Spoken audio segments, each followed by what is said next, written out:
Hello, my name is Maria Ahrens. I just want to give you a heads up before you dig into the Synoptic Gospels and the Gospel according to John. So today, I will share with you just a few things I believe you should keep in mind before and as you read the four Gospels. And yes, there are four of them, four different accounts. If you've read through Matthew at the beginning of the New Testament and you start reading Mark, right off the bat, you might realize that you've already read something similar, and you wouldn't be mistaken. Each one of the Gospels is distinct, but they do hold a lot in common. Think of each one of the Gospels as a portrait of its own. Four Gospels, four distinct portraits of Jesus. Imagine going to a concert with friends, and on your way back home, everyone is giving their own accounts of that night's events. One friend may focus on the quality of the music, while you had your eyes on the lights and visuals. Another friend may emphasize the drummer's passionate playing, while you go on about the exciting atmosphere. Everyone in your group had a similar encounter with this event. However, everyone had a different point of view. The same goes with the four Gospels.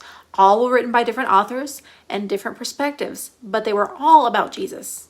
They each shine a light on who Jesus is differently.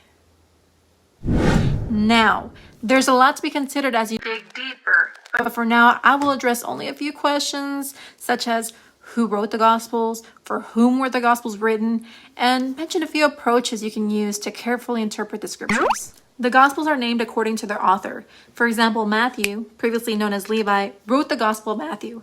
Matthew was a tax collector who had an encounter with Jesus and was changed forever. He gives detail of his encounter in Matthew 9:9 and goes on to be one of the 12 disciples. The Gospel according to Matthew is directed to Jewish people and emphasizes that Jesus was the fulfillment and continuation of the Old Testament, and that he is the promised Messiah, Israel's king. Matthew does this by heavily referencing the Old Testament as we learn more about Jesus from his birth, genealogy, and so on. He narrates Jesus' story with great detail, but also provides evidence linking him to the fulfillment of the Old Testament prophecies. Mark was written by John Mark, who was not one of the apostles, but is thought to have been a disciple of or interpreter to Peter. It is thought that Mark directs his gospel account to the people in Rome, particularly to non-Jews, as he explains Jewish customs in his account. He starts off by saying, "This is the good news about Jesus, the Messiah, the Son of God," and begins with the story of John the Baptist, and then introduces Jesus as he begins his ministry. Mark makes it known that Jesus is the Messiah, but also the suffering servant as in Isaiah 53, versus the victorious king that would take down Rome that so many were expecting at that time. The Gospel of Luke was written by Luke, who was a physician, a Gentile, and an associate of Paul the Apostle. By his writings, we gather he was very well educated, which is unsurprising given his profession. Luke writes to his friend Theophilus to let him know about Jesus and the surrounding events, and he does so with very careful detail. He gives an orderly account of John the Baptist's beginnings as well as Jesus's and their fulfillment of the Old Testament prophecies. Luke includes Jesus' genealogy and points to Jesus as a messianic king, and later emphasizes his mission of bringing freedom to the poor and oppressed, which contrasts to the societal norms of that time. Luke presents Jesus as the perfect man. The Gospel according to John was written by John, who was one of the 12 disciples, known as the disciple whom Jesus loved. His audience is thought to be very broad, this message aimed at both Jews and Gentiles. John's account is very distinct from the other accounts, never contradicting, but unique in its emphasis on Christ's deity as the Son of God. All Gospels clearly emphasize Christ's deity, but John's perspective on it is, in the words of Fred Zaspel, from above downward. Zaspel puts it simply by saying, the synoptists set out to tell us that this Jesus is God.